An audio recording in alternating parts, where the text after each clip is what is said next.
നമ്മൾ നോക്കുന്നത് ഏറ്റവും നല്ല രീതിയിൽ നമ്മുടെ കുട്ടികളെ ട്രെയിൻ ചെയ്ത് ഏറ്റവും നല്ല രീതിയിലുള്ള മികച്ച അക്കാദമിക് ബാക്ക്ഗ്രൗണ്ട് കൂടി മികച്ച അക്കാദമിക് നിലവാരത്തിലൂടെ നമ്മുടെ കുട്ടികൾ പരീക്ഷയ്ക്ക് പോകണം.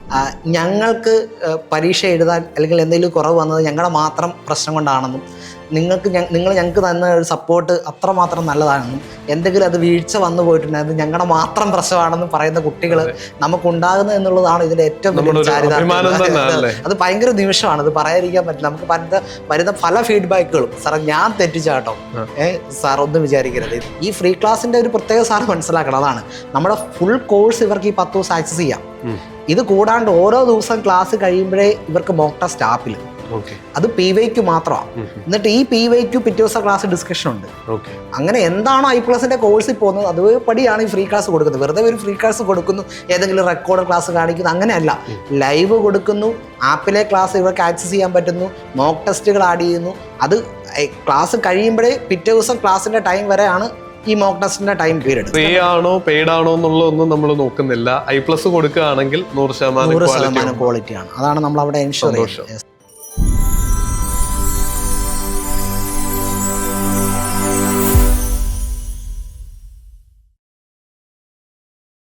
I+ന്റെ കൊമേഴ്സ് ഡിവിഷന്റെ നെടുന്തൂണാണ് വിഷ്ണു സാർ.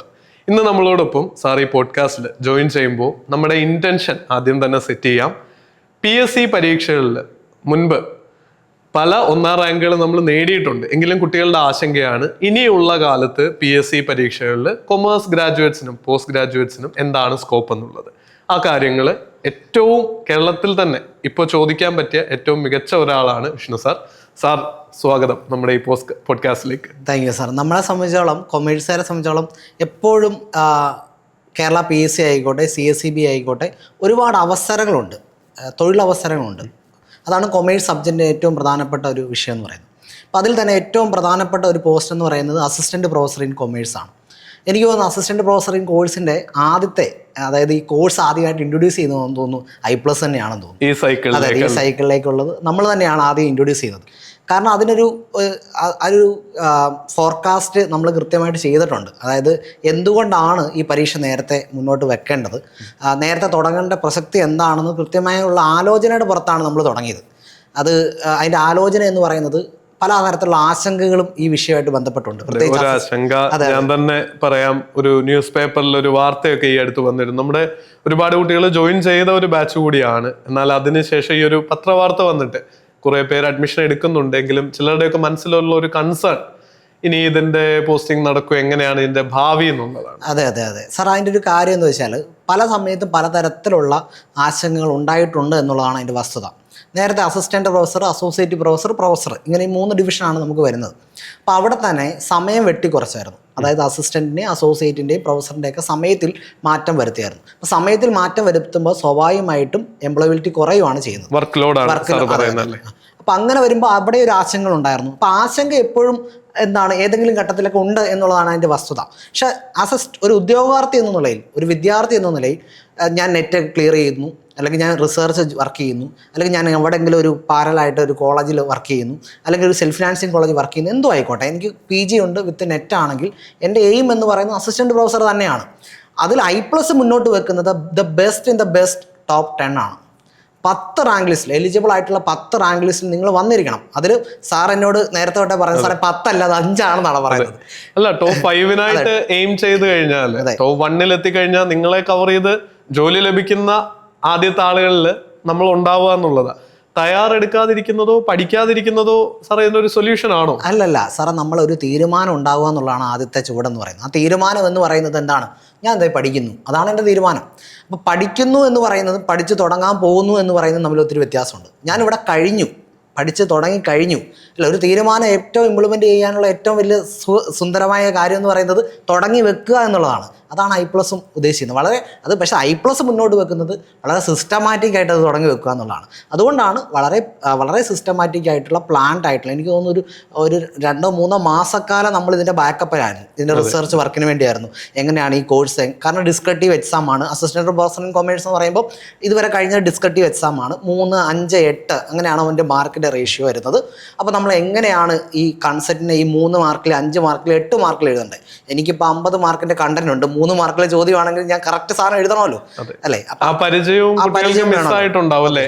മിക്കവാറും പേരെല്ലാം MCQ പരീക്ഷകൾ എഴുതിയുള്ള ശീലമാണ്. അതെ അതെ അതെ. കോളേജ് കഴിഞ്ഞാൽ പിന്നെ PSC പരീക്ഷകളായാലും നെറ്റ് ആയാലും എല്ലാം MCQ മോഡലാണ്.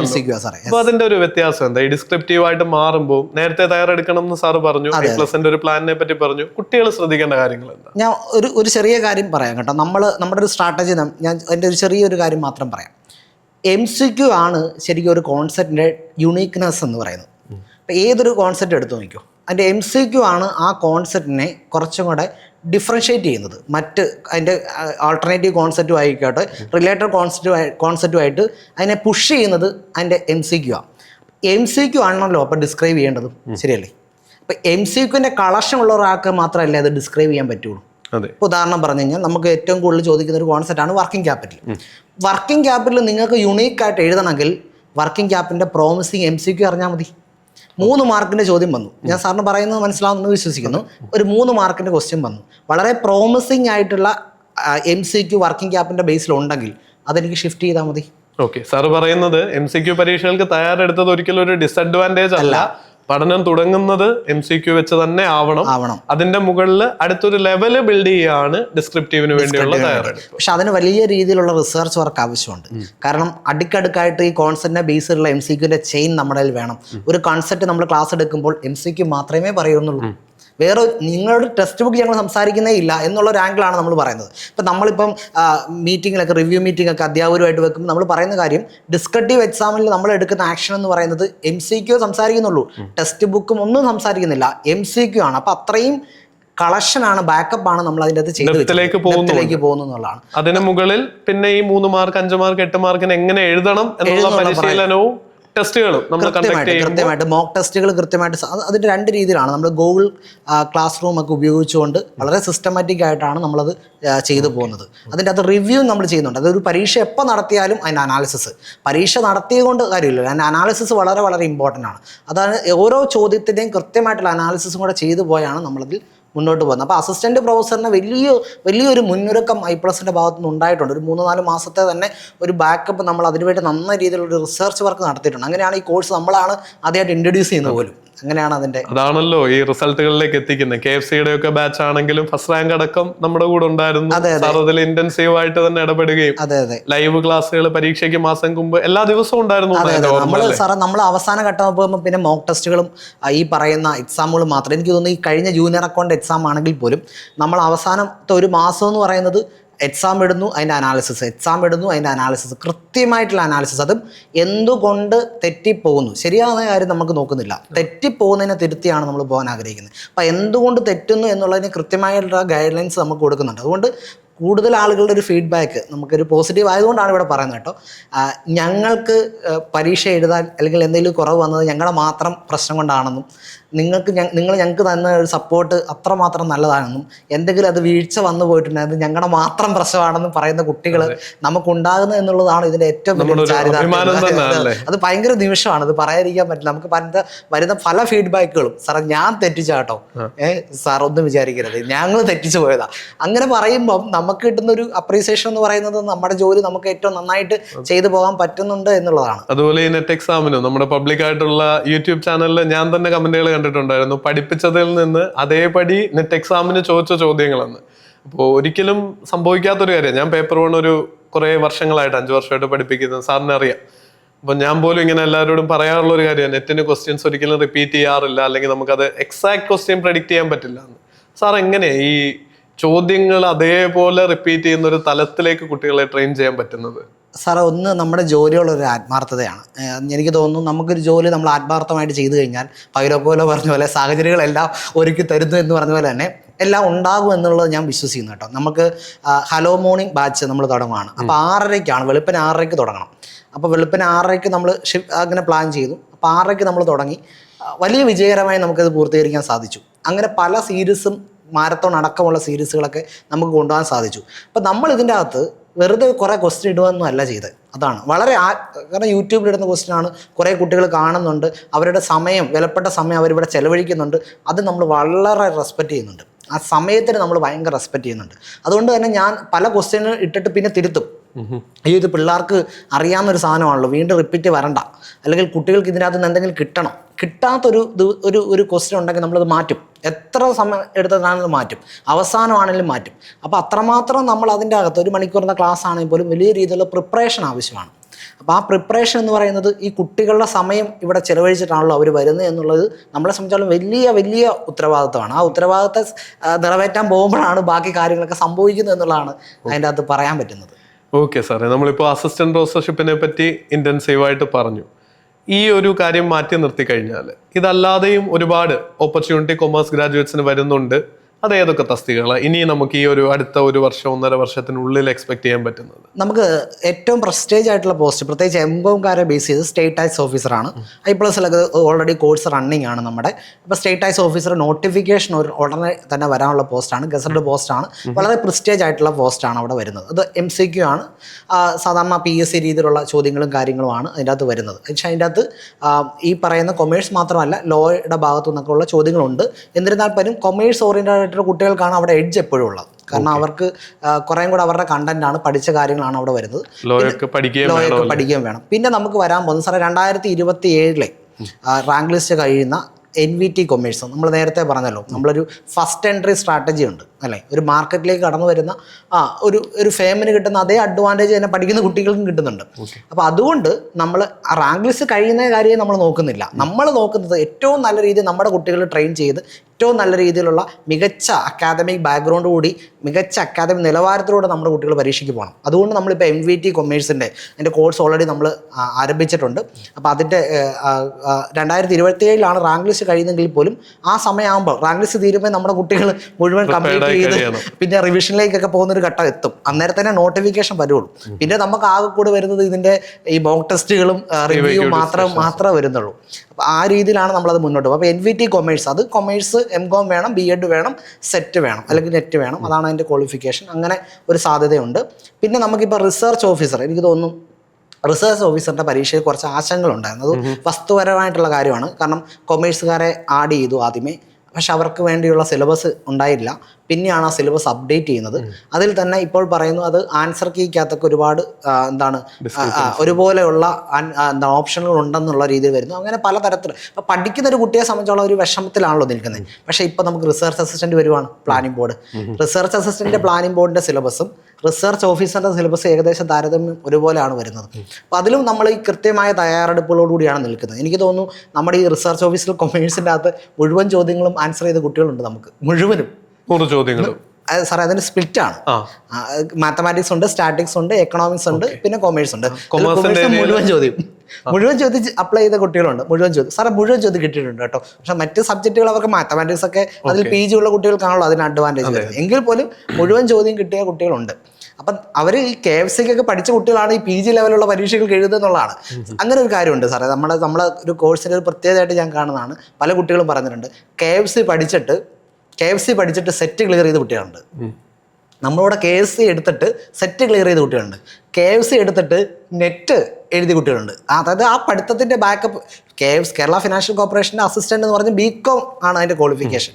അപ്പം നെറ്റ് പോലുള്ള പരീക്ഷയ്ക്ക് ഇതിൻ്റെ ബാക്കപ്പ് വെച്ച് പോകുക എന്ന് പറയുമ്പം ഈ ക്ലാസ്സിൽ എന്ത് സാധനം നമ്മൾ കൊടുത്തതെന്ന് നമ്മൾ ആലോചിക്കണം. ഒരു വൺ സ്റ്റോപ്പ് സൊല്യൂഷൻ ആണല്ലേ നമ്മളെന്ന് വെച്ച് കഴിഞ്ഞാൽ, ഞാൻ അങ്ങനെയല്ല പറയുന്നത്, ആകാശത്തിൻ്റെ കീഴിലുള്ള എല്ലാ വിഷയങ്ങളെ പറ്റിയും ഒരു മനുഷ്യൻ്റെ ലിമിറ്റേഷൻ നിന്നുകൊണ്ട് മാക്സിമം നമ്മൾ ചർച്ച ചെയ്യും. സിലബസിൽ അതുണ്ടോ അതിനെപ്പറ്റി വേറൊന്നും നോക്കണ്ടാത്ത രീതിയിൽ നമ്മൾ പഠിപ്പിക്കും. നിങ്ങൾ ഈ സിലബസിൻ്റെ അകത്തുനിന്ന് ഏത് മെറിറ്റോറിയൽ ആയിട്ടുള്ള പരീക്ഷ നിങ്ങൾക്ക് എഴുതാം. അതാണ് നമ്മൾ പ്രോമിസ്. അങ്ങനെയാണ് അതിൻ്റെ ഒരു ഫീഡ്ബാക്ക് തന്നെ നമുക്ക് അങ്ങനെയാണ് വരുന്നത്. അതുകൊണ്ടാണ് ഈ സംതൃപ്തിയുള്ള കുട്ടികളുടെ ഫീഡ്ബാക്ക് നമുക്ക് കിട്ടുന്നത്. അല്ല സാറിൻ്റെ ആ മുഖം കാണുമ്പോഴും നമ്മളൊരു കാര്യത്തെ പറ്റി ഒരു കൺവിക്ഷനോടുകൂടി പറയുമ്പോൾ ആ ഒരു വിശ്വാസം നമ്മുടെ വാക്കുകളിൽ സ്ഫുരിക്കണമെങ്കിൽ അത് നമ്മുടെ ഉള്ളിൽ നിന്ന് ആ ട്രസ്റ്റ് വരണം. നമ്മൾ അതിലാദ്യം വിശ്വസിക്കുന്ന ആളാവണം. അതെ. സാറിന്റെ ഓരോ വാക്കുകളിലും എനിക്ക് ഫീൽ ചെയ്യുന്നു. അതെ സാർ. ഈ പറഞ്ഞ പരീക്ഷകൾക്കൊക്കെ ഒരു നിയമന നില കഴിഞ്ഞ തവണത്തെ അതൊരു റഫായിട്ട് എന്തായിരിക്കും അതിന്റെ സാലറി സ്കെയില്, ജോലി എല്ലാം സ്റ്റേറ്റ് വൈഡ് എക്സാമുകളാണെന്ന് മനസ്സിലാക്കുന്നു. കുട്ടികൾക്ക് ആ കാര്യങ്ങളൂടെയൊക്കെ അറിയണം എന്നൊരു ആഗ്രഹം ഉണ്ടാവും. ഇപ്പോൾ KFC റാങ്ക് ലിസ്റ്റ് എന്ന് പറഞ്ഞാൽ സാർ ഇപ്പോൾ റാങ്ക് ലിസ്റ്റ് അറിയാലോ, ചെറിയ റാങ്ക് ലിസ്റ്റാണ് ഇടാറുള്ളത് PSC. പ്രത്യേകിച്ച് ഇത് നമ്മൾ ജനറൽ PSC പോലുള്ള LDO അല്ലെങ്കിൽ എന്താണ് ഈ പറയുന്ന സെക്രട്ടേറിയറ്റ് അസിസ്റ്റന്റോ അത്തരത്തിലുള്ള പരീക്ഷകളൊന്നും ലിസ്റ്റുകളല്ല. നമ്മുടെ എന്ന് പറഞ്ഞാൽ എക്സ്ക്ലൂസീവ് ആണ്, പ്രത്യേക സബ്ജക്ട് ഓറിയന്റഡ് ആയിട്ടുള്ള പരീക്ഷകളാണ്. അപ്പോൾ അതിൽ തന്നെ ഇപ്പോൾ വലിയ ചെറിയ ലിസ്റ്റുകളാണ് PSC ഇടുന്നത്. പക്ഷെ ഇടുന്ന ലിസ്റ്റിലുള്ള എല്ലാ ആളുകൾക്കും ജോലി കിട്ടുന്നുണ്ടെന്നുള്ളതാണ്. അപ്പം നമ്മുടെ തന്നെ 2 കുട്ടികൾ ഇപ്പം KFCയിലെ തന്നെ 2 ആളുകൾ ജോലി പ്രവേശിച്ച് കഴിഞ്ഞു. ചെറിയ ലിസ്റ്റാണ്, 9 പേരുടെ ലിസ്റ്റായിരുന്നു. 2 പേര് ജോലി പ്രവേശിച്ച് കഴിഞ്ഞു. അപ്പം അങ്ങനെ ലിസ്റ്റുകളുടെ എണ്ണം നോക്കിക്കഴിഞ്ഞാൽ ചെറിയ ലിസ്റ്റാണ് വരുന്നത്. പക്ഷേ ലിസ്റ്റിൽ കയറി കഴിഞ്ഞാൽ ജോലിയുണ്ട്, അതാണ് അതിൻ്റെ പ്രത്യേകത. പക്ഷെ നമ്മൾ എഫേർട്ട് ഇട്ട് കഴിഞ്ഞാൽ എനിക്ക് തോന്നുന്നു KFC നമ്മുടെ കുട്ടിക്ക് ഫസ്റ്റ് റാങ്ക് ആണ്. HSSTക്ക് സെക്കൻഡ് റാങ്ക് കിട്ടിയ ആൾ പോലും ഈ കുട്ടിയുടെ ബാക്കാണ്. ഓക്കെ, അതാണ് ഈ പ്രശ്നം. അപ്പോൾ ആ സബ്ജക്റ്റ് ഏത് ലെവലിലാണ് ഈ കുട്ടി പഠിച്ചതെന്നുള്ളൊരു പ്രശ്നമാണ്. അതും ആ വിദ്യാർത്ഥി കൃത്യമായിട്ട് പറയുന്നുണ്ട്, നമ്മൾ I+ന്റെ ക്രാഷ് ബാച്ച് മാത്രമേ ആ കുട്ടി പഠിച്ചിട്ടുള്ളൂ, വേറൊരു സാധനം പഠിച്ചിട്ടുമില്ല. അങ്ങനെയൊക്കെ പറയുമ്പം അതൊക്കെ വലിയൊരു നല്ല നിമിഷങ്ങളായിട്ട് നമ്മൾ കാണുന്നുണ്ട്. അപ്പം നമ്മളൊരു സാധനം എന്ന് പറയുന്നത് നമ്മൾ മുന്നോട്ട് വെക്കുന്നത് ഇതാണ്, ഒരു വളരെ സിസ്റ്റമാറ്റിക് ആയിട്ട്. ഈ സിസ്റ്റമാറ്റിക് എന്ന ആളുകൾ പറയെങ്കിലും എന്താണ് സിസ്റ്റമാറ്റിക് എന്ന് പറയാറില്ല. നമ്മൾ പ്രത്യേകിച്ച് നമ്മുടെ കോഴ്സിൽ ആ സാധനം ആഡ് ചെയ്ത് പോകാനാണ് ശ്രമിക്കുന്നത്. പിന്നെ വലിയൊരു അവസരം കൊമേഴ്സുകാരെ സംബന്ധിച്ചോളം CSEB എക്സാമാണ്. CSEB എക്സാം വളരെ പ്രോമിസിങ് ആയിട്ടുള്ള ജോലി കൊടുക്കുന്നുണ്ട്. നമ്മൾ ഈ കേരള PSC ആയിട്ട് കമ്പയർ ചെയ്യുമ്പോൾ ഒരുപാട് അവസരങ്ങൾ കൊടുക്കുന്നുണ്ട്. എൻ്റെ ഒരു സജഷൻ കുട്ടികളോട് ഞാൻ പറയുന്നത്, നിങ്ങൾക്കൊരു ജോലിയാണ് വേണ്ടതെങ്കിൽ, നിങ്ങൾക്ക് ഒരു ക്ലറിക്കൽ ലെവലിലുള്ള ജോലികൾ ചെയ്ത് മുന്നോട്ട് പോകാനാണ് താല്പര്യം, ആവശ്യമെങ്കിൽ നിങ്ങൾ BCom കഴിഞ്ഞിട്ട് CSEB എക്സാം എഴുതാനുള്ള ഒരു അഡീഷണൽ ക്വാളിഫിക്കേഷൻ കൂടെ, കോപ്പറേഷനൊക്കെ നിങ്ങൾക്ക് പാരലായിട്ട് എഴുതിയെടുത്താൽ 1 ഇയർ കോഴ്സ് അത് നിങ്ങൾ യൂണിവേഴ്സിറ്റി രജിസ്റ്റർ ചെയ്തിട്ട് നിങ്ങൾക്ക് എഴുതാം. അങ്ങനെയൊക്കെ നിങ്ങൾക്ക് മുന്നോട്ട് പോകാം. അങ്ങനെയാണ് നിങ്ങൾക്ക് പിറ്റേ വർഷം തൊട്ട് നിങ്ങൾക്ക് ഈ പരീക്ഷകളൊക്കെ കംപ്ലീറ്റ് ചെയ്യാം. CSEB ഒരുപാട് നമുക്ക് CSEB ഇപ്പോൾ പ്ലസ് എന്ന് പറഞ്ഞിട്ട് നമ്മളൊരു പുതിയ ഒരു സീരീസ് നമ്മൾ ആരംഭിച്ചിട്ടുണ്ട്. അത് ഓൾറെഡി ഇതെല്ലാം നമ്മൾ യൂട്യൂബിൽ പോകുന്നുണ്ടോ സാറേ? നമ്മുടെ ഈ സീരീസുകളെല്ലാം യൂട്യൂബിൽ ചെക്ക് ചെയ്യാൻ പറ്റുന്നതാണ്. തീർച്ചയായിട്ടും എല്ലാം സ്ട്രീമിംഗ് ആണ്. റെക്കോർഡ് ക്ലാസ് പോലും അല്ല, സ്ട്രീമിംഗ് ക്ലാസ് ആണ്. ലൈവ് ക്ലാസ്സുകളാണ് നമ്മൾ പ്രൊവൈഡ് ചെയ്യുന്നതിൻ്റെ 99%. അപ്പോൾ അത്രയും ക്ലോസ്ഡ് ആയിട്ട് വാച്ച് ചെയ്യാൻ പറ്റുന്നു എന്നുള്ളതാണ് അതിൻ്റെ അടിസ്ഥാനം എന്ന് പറയുന്നത്. അപ്പോൾ അതൊക്കെ നമ്മൾ ഈ പറയുന്ന കോഴ്സുകളെല്ലാം തന്നെ എനിക്ക് തോന്നുന്നു നമ്മൾ അത്രയും കണ്ടന്റ് റിച്ച് ആണ് യൂട്യൂബ്. I+ന്റെ യൂട്യൂബ് ചാനൽ നിങ്ങൾ നോക്കിക്കഴിഞ്ഞ് കഴിഞ്ഞാൽ നിങ്ങൾക്ക്, കാരണം നമ്മുടെ എന്ന് പറയുന്നത് ക്വാളിറ്റി ആയിട്ടുള്ള എഡ്യൂക്കേഷൻ അഫോർഡബിൾ പ്രൈസിൽ കൊടുക്കുക എന്നുള്ളതാണ് അല്ലേ നമ്മുടെ മോട്ടോ തന്നെ അതാണ്. അപ്പോൾ അത്രയും ക്വാളിറ്റി നമുക്ക് എൻഷുർ ചെയ്യാൻ പറ്റുന്നു എന്നുള്ളത് വലിയ ചാരിതാർത്ഥ്യമുണ്ട്. I+ന്റെ കൂടെ നിൽക്കുമ്പോൾ എനിക്ക് പറ്റുന്ന ഏറ്റവും വലിയ ചാരിതാർത്ഥ്യം ആ ക്വാളിറ്റി എഡ്യൂക്കേഷൻ നമുക്ക് തീർച്ചയായിട്ടും നമ്മുടെ ഒരു ജോലിയുടെ ഒരു സംതൃപ്തി അത് തന്നെയാണ്. അപ്പം അതിനൊന്ന് കൺക്ലൂഡ് ചെയ്ത് പറയുവാണെങ്കിൽ സാർ അസിസ്റ്റന്റ് പ്രൊഫസറാണ് ആ മേഖലയിൽ ഇനി വരാൻ പോകുന്നത്. ഈ പറയുന്ന ഏറ്റവും ടോപ്പ്. അതിനുശേഷം STO ഉണ്ട്, അതിൽ നമുക്ക് നെറ്റൊന്നും ആവശ്യമില്ല, MCOM മാത്രം മതി. പിന്നെ ഉള്ളത് CSEB പരീക്ഷകൾ വരുന്നുണ്ട്. ഈ പ്രാവശ്യം കൂടുതൽ നോട്ടിഫിക്കേഷൻ വന്നിട്ടുണ്ട്. 100-ൽ പരം വേക്കൻസികളുടെ നോട്ടിഫിക്കേഷൻ കറന്റ്ലി നിൽക്കുന്നുണ്ട്. അപ്പം അതിനെ മുൻനിർത്തിയാണ് നമ്മൾ ഈ CSEB പ്ലസ് എന്ന് പറയുന്ന ഇപ്പം നമ്മളത് ലൈവ് ക്ലാസ് ആയിട്ട് തുടങ്ങിയാണ്. നമ്മളത് തുടങ്ങി വെക്കുവാണ്, ലൈവ് ക്ലാസ് ആയിട്ട് നമ്മൾ തുടങ്ങുവാണ്. അപ്പോൾ അതിന് ഫ്രീ ലൈവ് ക്ലാസ് ഉണ്ടായിരുന്നു, നമ്മൾ ഇനി നാളെ കൊണ്ട് അത് കംപ്ലീറ്റ് ചെയ്യും. അപ്പോൾ ഫ്രീ ലൈവ് ക്ലാസ് കഴിഞ്ഞു, നമ്മൾ ഇനി അതിന്റെ ലൈവ് ക്ലാസ് ജൂൺ 30 കൊണ്ട് നമ്മളത് കംപ്ലീറ്റ് ചെയ്യും. ഇനി അതിന്റെ ലൈവ് ക്ലാസ് ആണ് കോഴ്സ് എടുക്കാൻ നിങ്ങൾക്ക്. ഇതിൻ്റെ അകത്ത് ഈ ഫ്രീ ക്ലാസ്സിന്റെ ഒരു പ്രത്യേക സാർ മനസ്സിലാക്കണം, അതാണ് നമ്മുടെ ഫുൾ കോഴ്സ് ഇവർക്ക് ഈ 10 ദിവസം ആക്സസ് ചെയ്യാം. ഇത് കൂടാണ്ട് ഓരോ ദിവസം ക്ലാസ് കഴിയുമ്പോഴേ ഇവർക്ക് മോക്ക് ടെസ്റ്റ് ആപ്പിൽ അത് PYQ മാത്രമാണ്. എന്നിട്ട് ഈ PYQ പിറ്റേ ദിവസം ക്ലാസ് ഡിസ്കഷൻ ഉണ്ട്. അങ്ങനെ എന്താണോ I+ന്റെ കോഴ്സിൽ പോകുന്നത് അതുപടിയാണ് ഈ ഫ്രീ ക്ലാസ് കൊടുക്കുന്നത്. വെറുതെ ഒരു ഫ്രീ ക്ലാസ് കൊടുക്കുന്നു, ഏതെങ്കിലും റെക്കോർഡ് ക്ലാസ് കാണിക്കുന്നു, അങ്ങനെയല്ല. ലൈവ് കൊടുക്കുന്നു, ആപ്പിലെ ക്ലാസ് ഇവർക്ക് ആക്സസ് ചെയ്യാൻ പറ്റുന്നു, മോക്ക് ടെസ്റ്റുകൾ ആഡ് ചെയ്യുന്നു. അത് ക്ലാസ് കഴിയുമ്പോഴേ പിറ്റേ ദിവസം ക്ലാസ്സിൻ്റെ ടൈം വരെയാണ് ഈ മോക്ക് ടെസ്റ്റിൻ്റെ ടൈം പീരീഡ്. അപ്പം അത് അവർക്ക് ചെയ്യാൻ പറ്റുന്നു. പിറ്റേ ദിവസം ക്ലാസ്സിൽ അതിൻ്റെ സംശയമായിട്ട് വരാൻ പറ്റുന്നു. അത്രയും ഫ്രീ ആണോ പെയ്ഡ് ആണോ എന്നുള്ളതൊന്നും നമ്മൾ നോക്കുന്നില്ല. I+ കൊടുക്കുകയാണെങ്കിൽ 100% ക്വാളിറ്റിയാണ്. അതാണ് നമ്മൾ അവിടെ എൻഷുർ ചെയ്യുന്നത്. അപ്പോൾ അത് അങ്ങനെയാണത് ആ കോഴ്സ്. അപ്പം നമുക്ക് അതുണ്ട്. പിന്നെ ഈ പറയുന്ന പ്ലാനിംഗ് ബോർഡിലോട്ടുള്ള റിസർച്ച് അസിസ്റ്റന്റ് കോഴ്സ് നമ്മൾ ഓൾറെഡി നമ്മുടെ റെക്കോർഡ് ക്ലാസ്സുകളെല്ലാം കംപ്ലീറ്റ് ആണ്. അതിൻ്റെ ലൈവ് ക്ലാസ് നമ്മൾ തുടങ്ങുന്നതാണ്. പിന്നെ ഈ പറയുന്ന NVT കൊമേഴ്സ് നമ്മൾ കൃത്യമായിട്ട് നേരത്തെ തുടങ്ങേണ്ടത് തന്നെയാണ്. കാരണം അതിൻ്റെ 30 മാർക്ക് സെപ്പറേറ്റ് ആണ്. അറിയാവുന്ന എല്ലാവർക്കും. റിസർച്ച് ഉണ്ട്, ടീച്ചിങ് ആപ്റ്റിറ്റ്യൂഡ് ഉണ്ട്, റിനൈസൻസ് ഉണ്ട്, കോൺസ്റ്റിറ്റ്യൂഷൻ ഉണ്ട്. അതിനും കേരളത്തിലെ ഏറ്റവും മികച്ച അധ്യാപകരായി ഇപ്പോൾ +നോട് കൂടെ പ്രൊവൈഡ് ചെയ്യുന്നു. നമ്മുടെ കോൺസ്റ്റിറ്റ്യൂഷൻസ് സാറൊക്കെ ആണെങ്കിൽ പോലും വളരെ നല്ല അക്കാദമിക് നിലവാരത്തിലുള്ള ആളുകളാണ്. അതിൽ തന്നെ സാറേ നമ്മൾ പറയാനാണെങ്കിൽ നമ്മൾ ഇപ്പോൾ ഈ കഴിഞ്ഞ ഇപ്പോൾ ഒരു HSSTയുടെ ഒരു വലിയ ഉത്സവമാണ് ഇപ്പോൾ കഴിഞ്ഞു പോയത്. ഒരുപാട് പരീക്ഷ കഴിഞ്ഞു പോയി സാർ. അതിൻ്റെ അകത്ത് 99%, 1% നമുക്ക് മാറ്റി വെക്കാം, 99% HSSTക്കും ഞാനാണ് അതിൻ്റെ അകത്ത് റിസർച്ചൊക്കെ എടുത്തതാണ്. അപ്പം നമ്മുടെ ക്വസ്റ്റ്യൻ തന്നെയാണ് ചോദിച്ചത്. എന്നിട്ട് നമ്മൾ സ്ക്രീൻഷോട്ട് എടുത്തിട്ട് ക്ലാസ്സിന്റെ സ്ക്രീൻഷോട്ടും ക്വസ്റ്റ്യൻ പേപ്പറും എടുത്തിട്ട് നമ്മൾ പറഞ്ഞു ഇത് തന്നെ നമ്മൾ പഠിപ്പിച്ചത് അതേപടി ചോദിച്ചു. അത് നമ്മൾ യൂട്യൂബിൽ അത് മാരത്തോണിൽ ഇട്ട ക്വസ്റ്റ്യൻ തന്നെ തനി ആവർത്തിച്ച് വന്നു. അത് HSSTക്കാണെന്ന് ആലോചിക്കണം. അപ്പം അതാണ് നമ്മൾ ചെയ്യുന്ന ഒരു വർക്ക് കുറച്ചും കൂടെ ഉത്തരവാദിത്തോടെ ചെയ്യാൻ പറ്റുമ്പം നമുക്ക് റിസൾട്ട് ഉണ്ടാവുന്നു എന്നുള്ള വലിയ ചാരിത്രം. സന്തോഷം സാർ. നമുക്കപ്പോ കൺക്ലൂഡ് ചെയ്യാം.